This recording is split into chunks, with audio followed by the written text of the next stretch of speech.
Yang di-Pertuan Agong Al-Sultan Abdullah Riyadatuddin Al-Mustafa Bilal Shah menzahirkan beberapa ucapannya kepada Perdana Menteri ke-10 Datuk Seri Anwar Ibrahim yang terakhir sebelum baginda menamatkan tugas dan kembali ke Pahang pada 30 Januari tahun depan.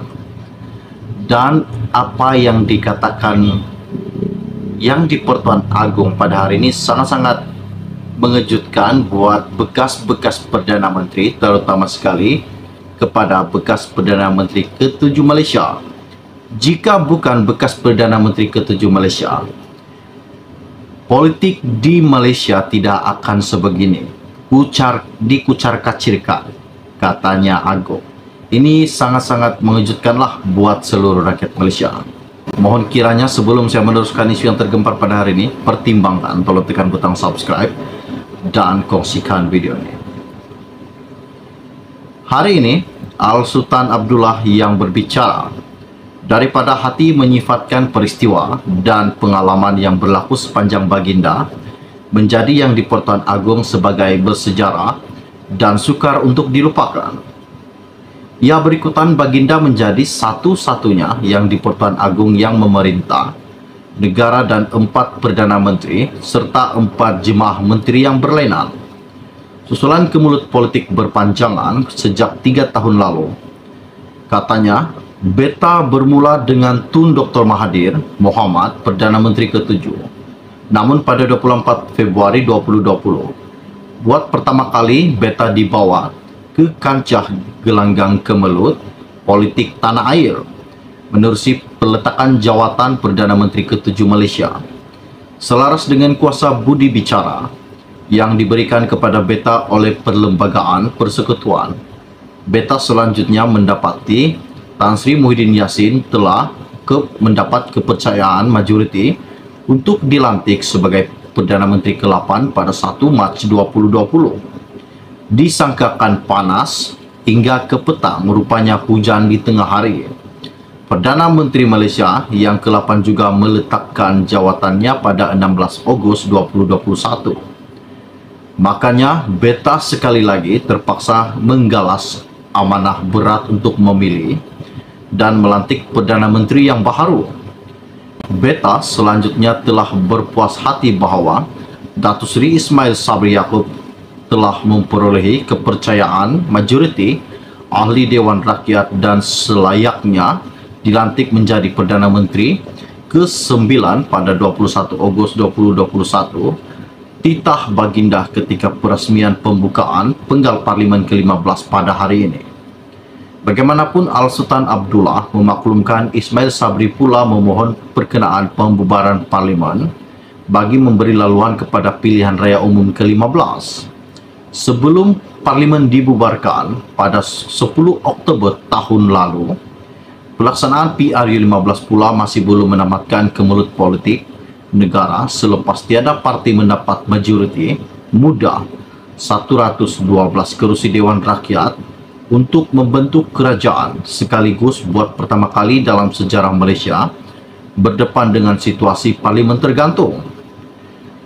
Makanya, sekali lagi, amanat berat untuk memilih dan melantik seorang Perdana Menteri terpaksa digalas oleh beta.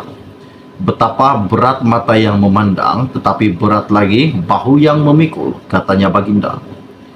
Ketika itu, Al-Sultan Abdullah mengambil pendekatan membuka seluas-luasnya ruang kepada ahli Dewan Rakyat bermuafakat dan mencari kesepakatan atas prinsip perpaduan bagi membolehkan baginda melantik Perdana Menteri dalam kalangan ahli Parlimen yang memperolehi kepercayaan majoriti Dewan Rakyat.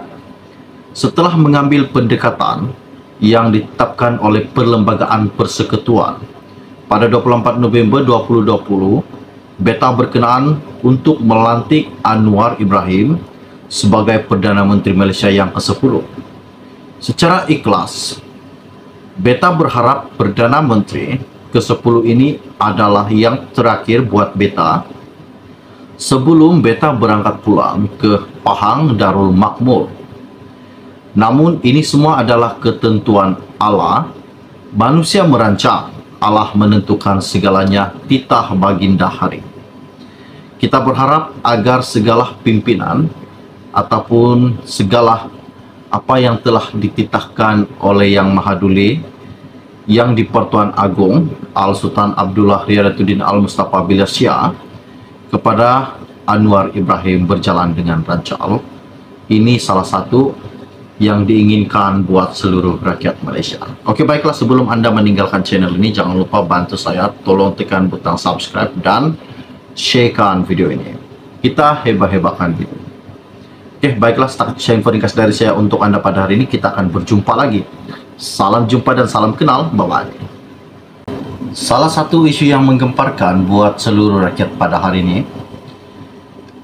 apa yang dikatakan Tajuddin baru-baru ini, ahli UMNO yang telah digantungkan keahliannya selama 6 tahun, sangat-sangat mengejutkan buat seluruh rakyat Malaysia, terutama Presiden UMNO Ahmad Zahid Hamidi, di mana beliau berkata, mungkin Presiden terpengaruh dan mendengar orang yang suka mencucuk. Apakah yang dimaksudkannya dengan mencucuk?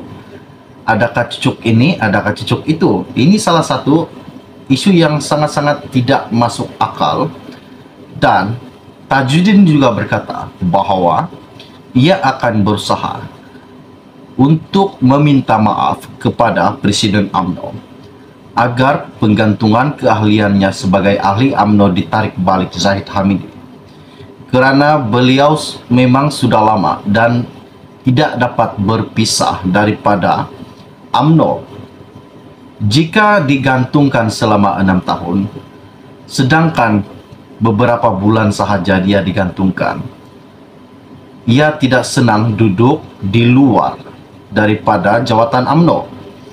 Buat Zahid Hamidi dan para ahli UMNO yang lain, adakah Zahid Hamidi bakal menarik balik penggantungan beliau, yang seperti mana yang telah kita tahu bahwa Zahid Hamidi telah menggantungkan Tajuddin dan Hisamuddin selama 6 tahun dalam keahlian UMNO mereka, disebabkan atas ucapan-ucapan yang memang menyakitkan hati Zahid Hamidi.